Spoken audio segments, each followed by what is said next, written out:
하나님의 말씀은 마태복음 6장 11절입니다. 마태복음 6장 11절. 한 목소리로 읽으시겠습니다. 오늘 우리에게 일용할 양식을 주시옵고. 아멘.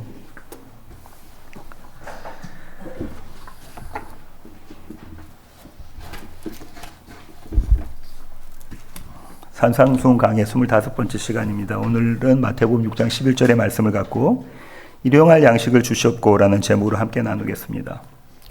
오늘 우리에게 일용할 양식을 주시옵고. 우리는 매주일 이 구절로 기도합니다. 그런가요? 네, 봉헌 기도를 우리가 이 기도를 하잖아요. 그런데 한 번쯤 이런 생각을 해보신 적이 있으십니까? 이 기도가 나에게 정말 절박한가? 오늘 우리에게 일용할 양식을 주시옵고라고 기도하고 있는데 이 기도가 진짜로 나에게 절박한가? 잠깐 숫자를 보겠습니다. 2024년 기준으로 미국의 1인당 GDP가 약 8만 달러입니다. 넘죠. 9만 달러에 가까이 가고요. 한국도 상당합니다. 세계 평균이 1만 3천 달러 정도니까 이 자리에 앉아 계신 분들은 대부분 전 세계에서 상위 클래스에 계신다는 얘기죠. 냉장고, 냉동고에는 며칠째 식재료가 들어가 있죠? 네, 오늘 먹을 것만 있습니까? 아니죠. 이번 달 생활비는 이미 통장에 잔고가 잡혀 있죠? 대부분 여기 계신 분들은 오늘 저녁을 먹을 수 있을까 없을까 걱정하지 않습니다. 뭐 걱정하죠? 오늘 뭘 먹을까? 이걸 걱정하죠. 그런데 지금 이 시간 세계 어딘가에서는 이 기도가 전혀 다른 무게로 다가오는 그런 사람들도 있어요. UN 세계 식량 농업 기구의 2024년 보고서에 따르면 이렇습니다. 전 세계 인구가 80억 정도 됐는데요. 8.2%, 6억 7천만 명이 기아 상태에 있다고 합니다. 오늘 먹을 것이 있을지 없을지 모르는 사람들이에요. 오늘 하루 일을 구하지 못하면 그날 저녁을 모든 가족이 굶게 되는 그런 사람들입니다. 이 사람들에게 일용할 양식을 주시옵고는 문자 그대로의 절박한 울부짖음인 거예요. 호소라는 거죠. 그들에게 이 기도는 생존의 기도입니다. 오늘의 생존. 그렇다면 이 기도는 그들만의 기도일까요? 일용할 양식을 주시옵고가 그들만의 기도일까요? 우리는 이 기도와 아무 상관이 없습니까? 우리는 이 기도를 어떻게 드리고 있습니까? 오늘은 이 질문에 대한 답을 찾는 시간입니다. 오늘 우리에게 일용할 양식을 주시옵고, 여러분은 이 구절을 어떻게 해석하시죠? 많은 분들이 이렇게 받아들이십니다. 하나님, 오늘 먹고 사는 문제를 책임져 주십시오. 틀린 말이 아닙니다. 하나님은 우리의 필요를 아시는 분이시니까요. 그죠? 어떤 분들은 한 걸음 더 나아가서 이렇게 읽으십니다. 하나님이 주시는 것에 감사하고 지금 가진 것으로 만족하며 살자. 더 가지 못해 불안해하는 시대에서 우리가 지금 살고 있는데 지금 주어진 것으로 감사하는 삶은 분명 아름다운 삶이 맞습니다. 그런 신앙의 모습이죠. 또 다른 분들은 이렇게 읽으십니다. 기도하면 하나님이 해결해 주신다. 그러니까 기도하자. 기도의 능력을 믿는 신앙의 표현입니다. 구하면 주신다는 성경 구절이 성경 여러 곳에 있으니까요. 모두 틀린 말이 아니에요. 맞습니다.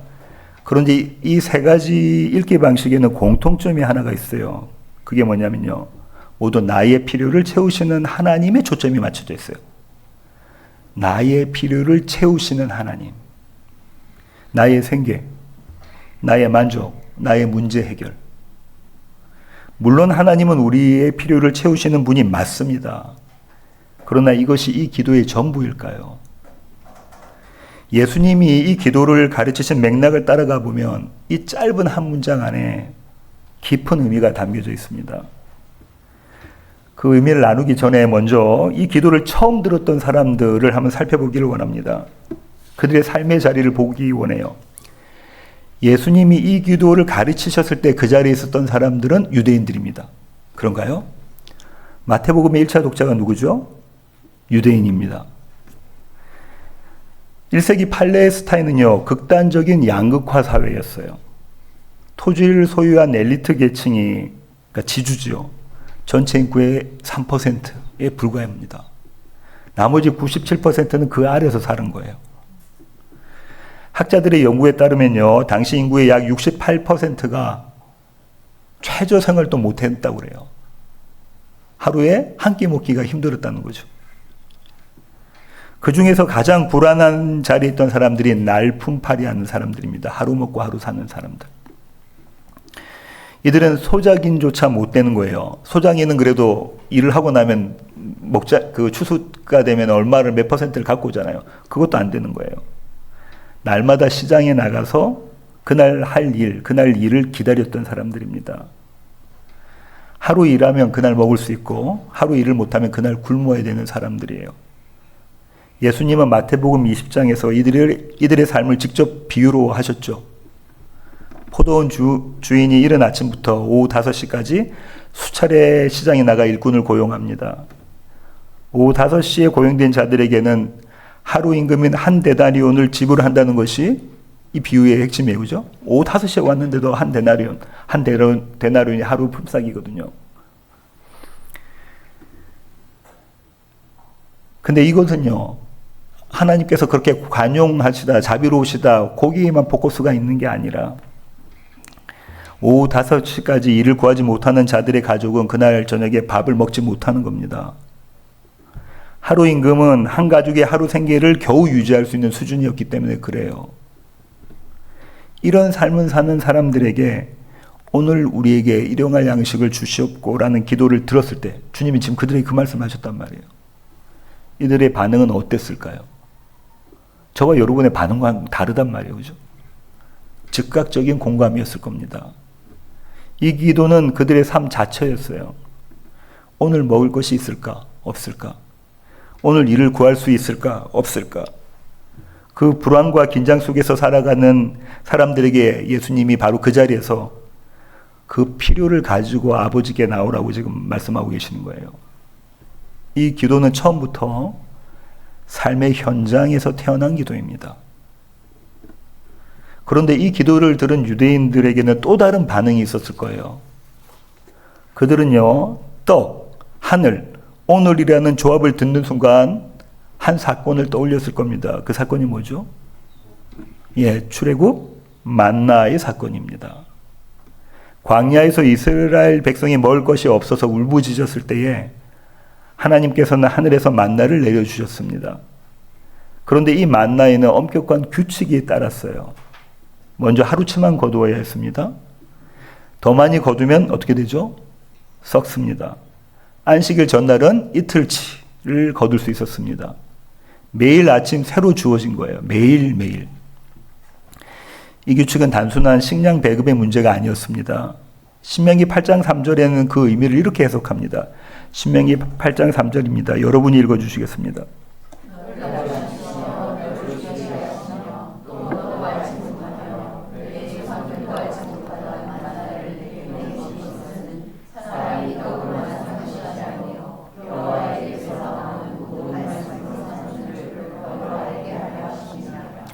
만나는 처음부터 먹거리 문제가 아니었어요.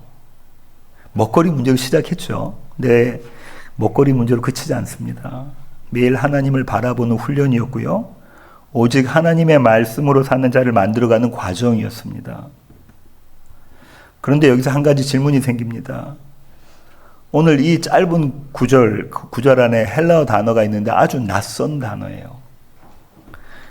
일용할이라고 번역된 이 헬라어 단어는요, 에피우시온입니다.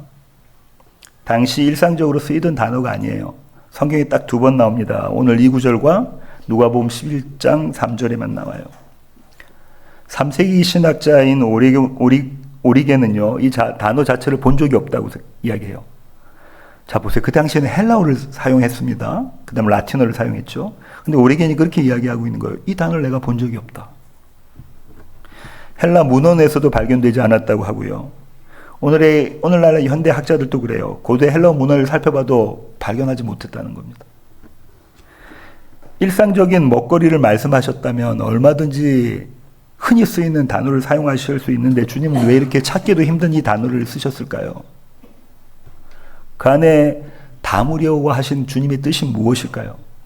도대체 일용할 양식은 무엇입니까? 이 낯선 단어 에피우시온에는 두 가지 차원의 의미가 담겨져 있습니다. 하나는 물질적인 차원이에요. 이 에피우시온의 가장 기본적인 의미는 생존에 꼭 필요한 것입니다. 생존에 꼭 필요한 거예요. 넘치는 것이 아니고 딱 맞는 겁니다. 잠언 30장 8장에 아굴라가 드린 기도가 이것을 잘 이야기하고 있죠. 잠언 30장 8절입니다. 함께 읽으시겠습니다. 나를 가난하게도 마옵시고 부하게도 마옵시고 오직 필요한 양식으로 나를 먹이시옵소서. 이것은 풍요를 구하는 기도가 아니에요. 오늘 살아가기 위해 필요한 것, 그것으로 충분하다는 고백입니다. 날품팔이하는 삶을 사는 이들에게 이 기도는요, 바로 오늘 저녁 밥상에 대한 문제예요. 하나님은 현실적이고 구체적인 필요를 외면하지 않으세요. 그러나 예수님은 여기서 멈추지 않습니다. 또 다른 차원이 있는데 그 차원이 영적인 차원입니다. 요한복음 6장에서 예수님은 스스로를 생명의 떡이라고 말씀하셨죠. 6장 35절 제가 읽겠습니다.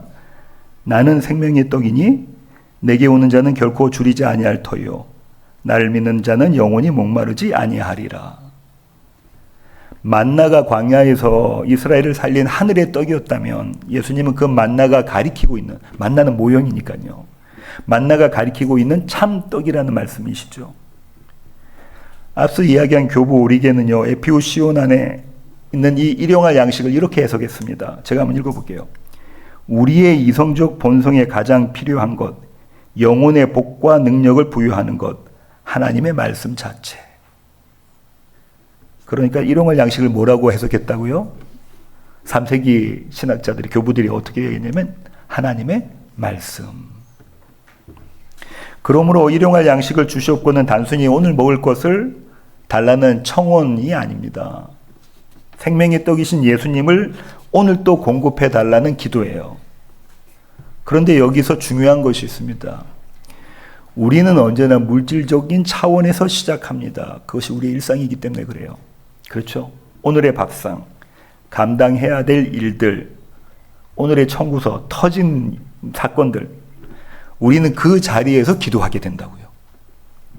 그런데 바로 그 물질의 필요, 물질적인 필요의 자리에서 드리는 기도가 자연스럽게 어디로 연결되냐면 생명의 떡이신 예수님께로 연결된다는 거예요. 영적 차원으로 연결된다는 겁니다.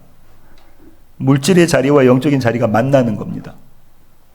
하나님 나라와 세상의 나라가 겹치는 거예요. 성도의 삶이 그래요. 이 땅을 살아가면서 이 땅의 삶과 하나님 나라의 삶이, 하늘의 삶이 겹친다고요. 예수님은 이것을 직접 보여주셨습니다. 그 사건이 오병이어 사건입니다. 오병이어 사건은 단순한 기적이 아닙니다. 요한복음은요, 이 오병이어 사건을 표적, 세메이온이라고 이야기하죠. 이것은 어떤 것을 가리키는 표지판이라는 뜻입니다. 그렇다면 이 표적이 무엇을 지금 가리키고 있습니까? 군중은 어떻게 봤냐면, 이 표적을 어떻게 봤냐면요, 예수님을 왕으로 삼는 결과를 낳았어요. 그죠? 그들은 더 많은 양식을 공급해 줄 왕으로 본 거예요, 이 표적을. 역시 물질적인 거, 육체적인 그 표적으로 남아있는 거죠. 그 차원에서. 그런데 한번 생각해 보세요. 로마의 앞자리에서 한 끼도 먹기 힘든 그 사람들에게 오병이어 사건이 그렇게 보이지 않았겠습니까? 무한한 양식을 공급해 주시는데 남자만 5천 명이라면 적어도 2만 명이라는 거거든요. 먹고 사는 문제는 이렇게 실제적으로 중요합니다. 우리도 그렇죠. 그러나 예수님은 그 순간 그들이 예수님을 왕으로 삼으려고 하는 그 순간에 어디로 가셨죠? 산으로 가셔서 기도하셨습니다. 왕권을 거부하신 겁니다. 이 땅의 나라의 왕권. 다음날 회당에서요, 예수님은 이 오병이어 사건이 갖는 의미를 이야기해 주세요. 요한복음 6장 26절입니다. 여러분이 읽어주시겠습니다.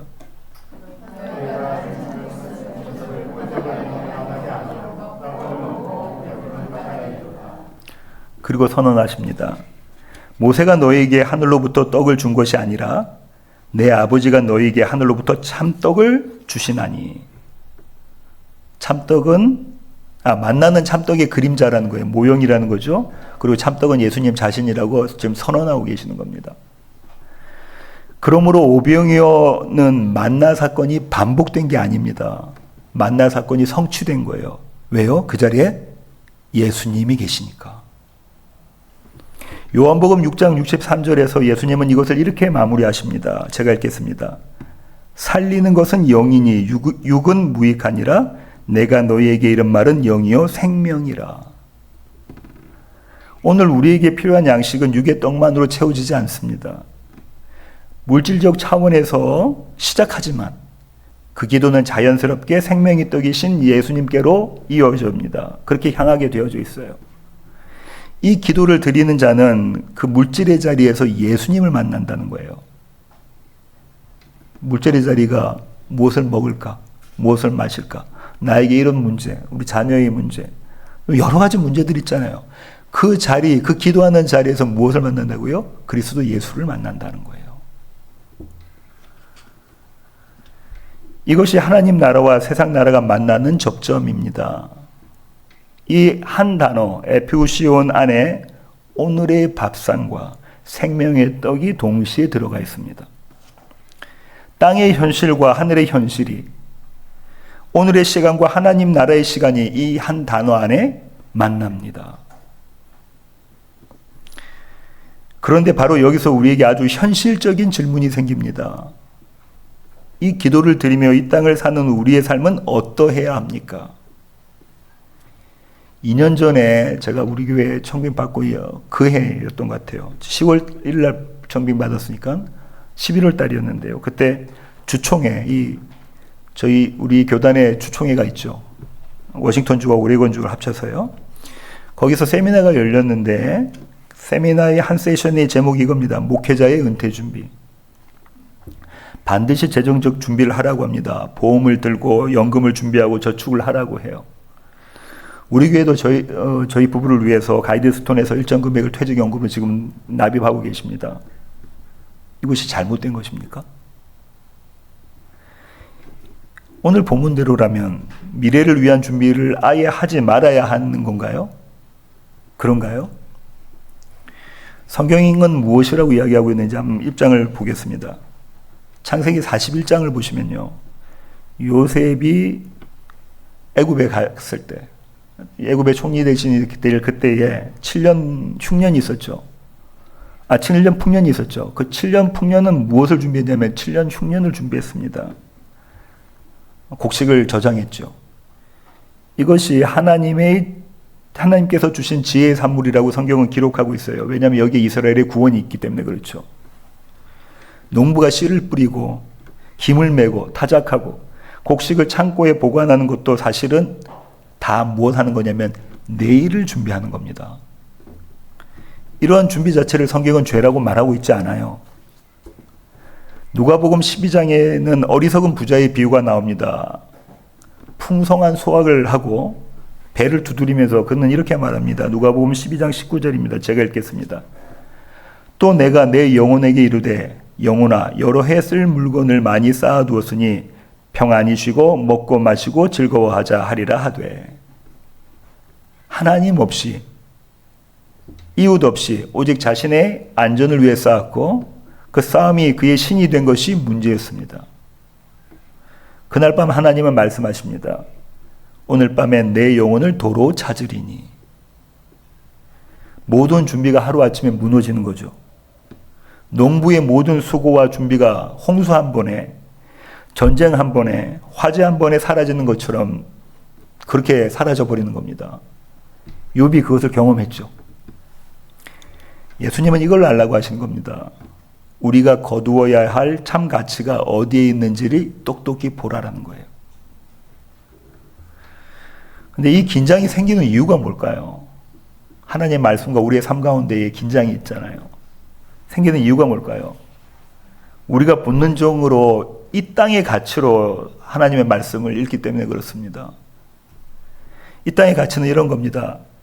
더 많이, 더 오래, 더 확실하게. 내일을 내가 통제할 수 있어야 돼요. 그래야 안심이 됩니다. 이게 이 땅의 가치예요. 내 일을 내가 통제할 수 있어야 될 때. 그 렌즈로 이 본문을 보면요. 일용할 양식은 불안한 기도입니다. 그런가요? 오늘 것밖에 없다는 기도니까 오늘 것 주세요. 이걸로 제가 만족하겠습니다라는 거니까 대단히 불안한 기도라고요. 이 세상의 가치로 보면. 오병이어 사건에서 군중이 정확히 어디에 멈췄냐면 이 자리에서 멈췄다고요. 내일 것 주세요.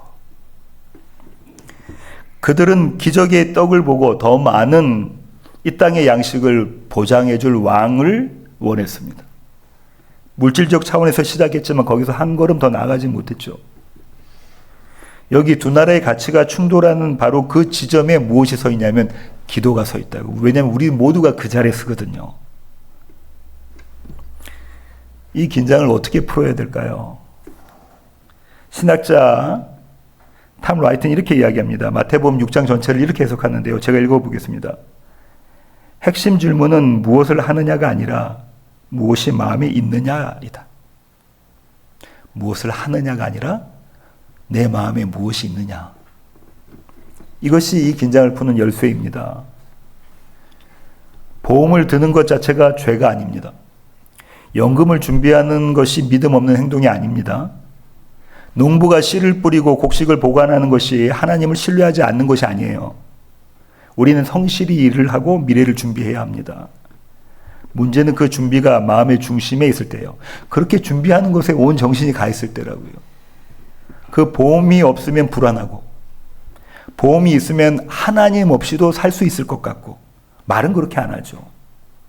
무엇을 의지하느냐고요. 그 순간 보험이 나의 신이 됩니다. 연금 통장 잔고가 나의 안전을 보장해 준다는 생각이 마음의 중심을 차지하면 그것이 예수님께서 말씀하신 두 주인을 섬기는 것입니다. 마태복음 6장 33절에는 이 기준을 분명히 주님께서 말씀하셨습니다. 함께 읽으시겠습니다. 그런즉 너희는 먼저 그의 나라와 그의 의를 구하라. 그리하면 이 모든 것을 너희에게 더하시리라. 하나님 나라가 마음의 중심에 있다면 연금 준비는 청지기 직분의 실천이 되는 거예요. 하나님이 주신 자원을 지혜롭게 관리하는 것입니다. 청지기라는 것은요, 그게 내 게 아니라는 거예요. 그죠?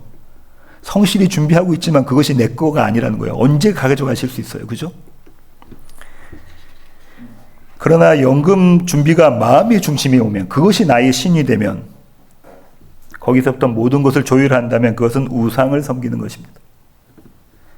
행동은 같아 보여요. 근데 마음의 방향은 전혀 다릅니다. 서로가 다 전혀 다른 반대 방향으로 가고 있다고요. 똑같은 행동인데.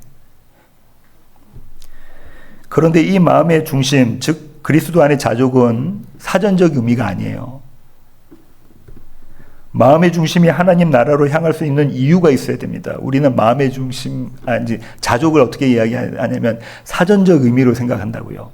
그게 아닙니다. 그 이유가 바로 이 에피우시온, 일용할 양식 안에 담겨 있어요.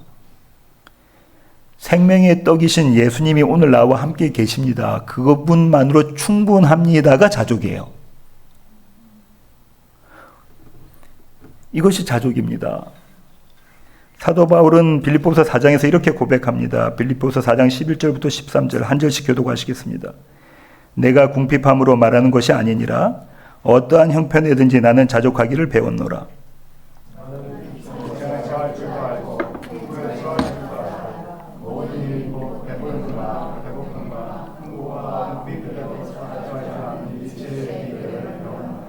내게 능력 주시는 자 안에서 내가 모든 것을 할 수 있느니라. 바울의 자족은요, 지금 네가 가진 것으로 만족해라가 아니라고요. 이거는 도덕적이고 심리적인 측면에서 접근한 거예요. 성경 그렇게 이야기하고 있지 않아요. 바울은 뭐라고 이야기하냐면 이렇게 이야기합니다. 그리스도로 충분하다라는 거예요. 완전히 다른 얘기입니다. 내가 지금 갖고 있는 것으로 만족하고 자족하면서 하루를 사는 것과 내가 갖고 있는 것이 무엇일지라도 그리스도 예수로 충분하다라는 건 전혀 다른 이야기라고요. 바울이 이야기하는 자족은 그거입니다. 그리스도가 마음의 중심에 있는 자는 보험 통장이 아니라 예수님으로 오늘을 살기 때문에 그렇습니다. 준비는 하되 그것에 얽매이지는 않는다는 거예요. 그렇게 그리스도로 만족하는 종말의 완성이 우리의 오늘 안으로 이미 들어와 있습니다. 제가 지금 뭐라고 했냐면요. 종말의 완성이 우리의 오늘 안에, 현재 안에 들어와 있다고요. 종말의 완성된 모습이 무엇입니까? 주님으로 만족합니다. 계시록 21장, 22장이 다 그 얘기잖아요. 그죠? 계시록 4장, 5장에서 나오는 얘기가 다 그겁니다. 제가 주님으로 만족합니다. 그게 종말의 완성인데, 그 종말의 완성이 우리 삶 가운데, 오늘 가운데 침투에 들어와 있다고요. 그것이 바로 이야기하는 자족입니다. 그래서 신학자 요한킴 예레미야스가 이 구절을 이렇게 해석합니다. 제가 한번 읽어볼게요. 종말론적 메시아 잔치의 양식을 오늘 미리 구하는 기도다. 영원히 시간 속으로 펼쳐진 겁니다. 제한이 없는 영원히 우리의 한정된 시간 안으로 지금 펼쳐져 있는 거라고요. 하나님 나라의 완성이 이미 보장되었음을 아는 자는요, 내일을 내가 통제해야 한다는 불안에서 자유로울 수가 있습니다. 그런가요? 하나님 나라의 완성이 이미 완성되었다는 것을 아는 자들은, 계시록에 나와 있는 그 사실들을 믿고 있는 자들은 내일을 내가 통제해야지 여기서 자유할 수 있다고요. 오늘의 성실한 삶, 연금을 준비하고 씨를 뿌리는 일상에서 불안을 경험하지 않아요. 그것이 하나님 나라를 사는 사람들의 모습입니다. 방식이에요. 미래를 통제하려는 손을 내려놓고 오늘을 그분의 생명으로 충실히 사는 것, 그것이 하나님 나라 백성의 모습입니다. 제가 이렇게 말씀드렸잖아요. 영적인 것과 육적인 것은 별개의 문제가 아니라고요. 미래를 통제하려는 손은 내려놓고 오늘 그분의 생명으로 충실히 사는 것, 성실히 산다는 거예요. 그것이 하나님 나라의 백성의 모습입니다. 그리스도 안의 자족과 영광의 종말이 오늘 안으로 들어온 이 자리에서 우리는 비로소 매일 성실히 살면서 그분의 생명을 누리게 됩니다. 마지막 질문인데요. 그렇다면 이 기도를 누가 드릴 수 있습니까? 누가 이 기도하게 되죠? 오늘 일용할 양식을 주셨구나.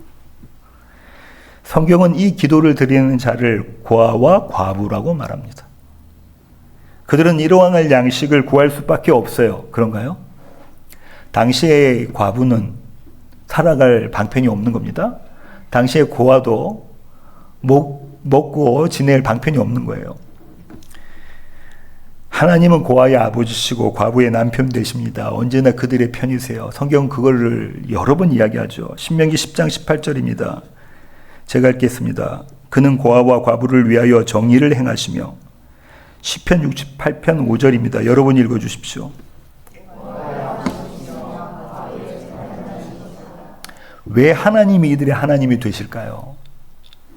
왜냐하면 이들은요, 완전히 하나님께 의존할 수밖에 없는 자들이기 때문이에요.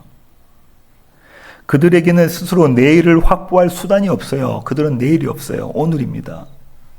그래서 주님을 붙잡습니다. 성경은 그것을 믿음이라고 해요. 뭐라고요? 내일이 아니라 오늘 하나님이 나와 함께 하시는 것, 그것을 붙잡고 있는 게 믿음이라고요.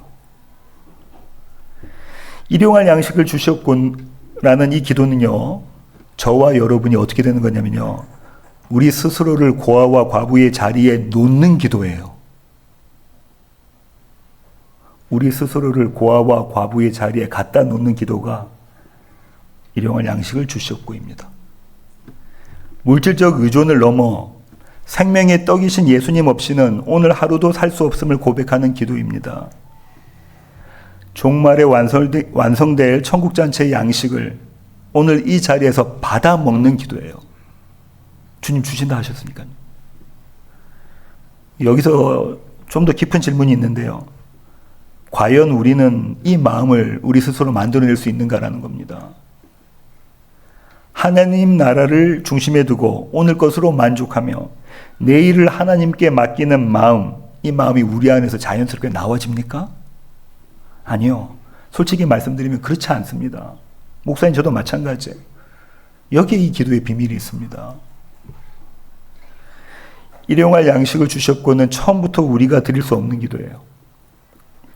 더 많이, 더 확실하게 그걸 우리가 원하잖아요. 주님 이 문제 해결해 주세요. 더 많이. 이게 우리의 본능입니다. 로마서 8장 26절은 이것을 정확히 이렇게 이야기하죠. 제가 읽겠습니다. 이와 같이 성령도 우리의 연약함을 도우시나니 우리는 마땅히 기도할 바를 알지 못하나 오직 성령이 말할 수 없는 탄식으로 우리를 위하여 친히 간구하시느니라. 우리는 마땅히 기도할 바를 알지 못하나. 이게 우리 모습이라는 거예요. 바울이 그러잖아요. 바울도 그러잖아요. 우리는 마땅히 기도할 바를 알지 못하나. 우리의 본성은 오늘 것만으로 만족하지 못합니다. 내일 게 필요해요. 그러나 이 연약한 우리를 우리 안에서, 우리 안에 계시어서 우리 안에 내주하신 성령께서 기도해 주신다고요. 이런 우리를 위해서. 성령께서 기도하시는 결과 뭐라고요? 저와 여러분이 이 기도하는 겁니다. 우리는 할 수 없는 기도를 우리로부터 해내게 만들어내시는 게 성령의 역사시거든요. 우리는 지난번 누가복음 11장의 구조를 보면서 이런 결론에 도달했죠. 누가복음의 주기도문은 11장 2절부터 4절까지 나오고요. 짧게 나오죠. 그 다음에 나오는 것이 뭐냐면 간청하는 자는 반드시 받는다라는 비유가 나오죠. 그리고 결론으로 뭘 말씀하시냐면 이렇게 말씀하십니다. 누가복음 11장 13절입니다. 함께 읽으시겠습니다. 너희가 악할지라도 좋은 것을 자식에게 줄 알거든 하물며 너희 하늘 아버지께서 구하는 자에게 성령을 주시지 않겠느냐. 떼쓰고 애쓰고 기도해. 그럼 내가 반드시 줄게. 그게 뭐죠? 성령. 이 기도의 처음 시작이 뭐라고요? 주기도. 이 성령이 아니고서는 할 수 없는 기도가 주기도문이라는 겁니다. 성령께서 우리 안에 계셔서 우리는 드릴 수 없는 기도를 우리 안에서 드리시는 겁니다. 그러므로 일용할 양식을 주셨고라는 기도가 만약 우리 안에서, 우리 입에서 진심으로 나온다면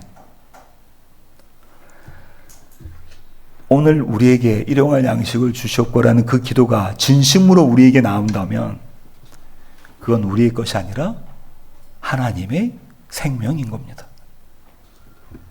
내가 만들어낸 믿음이 아니라 지금 내가 하나님 나라를 살고 있다는 증거라고요. 내 안에 계신 성령께서 생명의 떡이신 예수님 안에서 오늘 또 그 나라의 언어로, 그 나라가 어떤 나라냐면 하나님 나라의 언어로, 이 세상의 언어가 아닌 하나님 나라의 언어로 아버지께 기도하시는 겁니다. 우리의 입술을 빌어서. 설교 결론을 맺겠습니다. 일용할 양식을 주시옵고 이 기도 안에 무엇이 담겨 있는가 하면요, 믿음이 담겨 있습니다. 내일을 내가 통제하지 않고 주님께 맡깁니다라는 믿음이 이 안에 있어요. 자족이 담겨 있습니다. 오늘 주어진 것으로 충분하다. 하나님의 공급을 신뢰한다는 자족, 이 자족을 넘어선 그리스도 예수로 충분합니다라는 자족이 담겨져 있어요. 그리고 생명이 담겨 있습니다. 하나님 나라를 지금 여기서 누리는 종말의 완성을 오늘에 살아내는 그 생명이 이 안에 담겨져 있어요. 이 모두가 일용할 양식을 주시옵고 안에 담겨져 있는 내용입니다. 그러므로 이 기도는요, 단순히 생계를 위한 청원의 기도가 아닙니다. 우리는 그렇게 시작하잖아요. 앞서 말씀드린 것처럼 단순히 먹고 사는 이 방편뿐만 아니라 우리의 자녀 문제, 우리 부모 문제, 우리 건강 문제, 기타 여러 가지 문제들, 거기서부터 우리는 시작한다고요. 그런데 반드시 하나님 저와 여러분을 그 자리에서 그리스도 예수만으로 만족합니다의 자리로 이끌어내신다고요. 그 안에 무엇이 담겨 있다고요? 믿음과 자족과 생명이 담겨 있습니다. 그래서 사람들은 이해할 수 없는 그 자리에서 웃고 기뻐하고 즐거워할 수 있는 겁니다. 그분을 믿기 때문이죠. 이 기도를 드리는 순간 우리는 이렇게 고백하는 것입니다. 제가 읽어볼게요. 나는 이 땅의 나라가 아니라 하나님 나라의 백성입니다. 나의 공급자는 통장 잔고가 아니라 하나님이십니다. 나는 오늘 생명의 떡이신 예수님으로 삽니다. 이 땅에서 하늘을 사는 자, 그렇게 하나님의 생명으로 오늘을 누리는 자, 그가 바로 산산순이 말하고 있는 하나님 나라의 백성입니다. 저와 여러분입니다. 기도하시겠습니다. 주님, 그렇습니다. 하나님, 우리는 언제나 이 땅의 문제로 시작합니다. 주님 앞에 아르기 시작합니다. 먹고 사는 문제, 건강의 문제, 자녀와 부모의 문제, 관계의 문제, 여러 가지 문제들로 주님 앞에 나섭니다. 하지만 주님, 우리를 그 자리에 내버려 두지 않으시고 그 이 땅의 나라에서 하나님의 나라를 보게 하시며 그 나라를 살아가게 만들어내십니다. 하나님, 이것이 은혜입니다. 그 자리에 선 자만이 하나님의 어떠하심을 보고 한 분 하나님께 찬송과 경배를 드릴 수 있기에 주님, 우리 안에서 반드시 그 일을 해내십니다. 하나님, 우리 낮은 울타리 교회의 모든 교회 가족이 이 하나님의 생명을 오늘의 삶 가운데서 풍성히 누리게 하여 주시고, 그래서 주님의 은혜의 영광을 노래하는 자들로 삼아 주시옵소서. 귀하신 예수님의 이름으로 기도합니다. 아멘.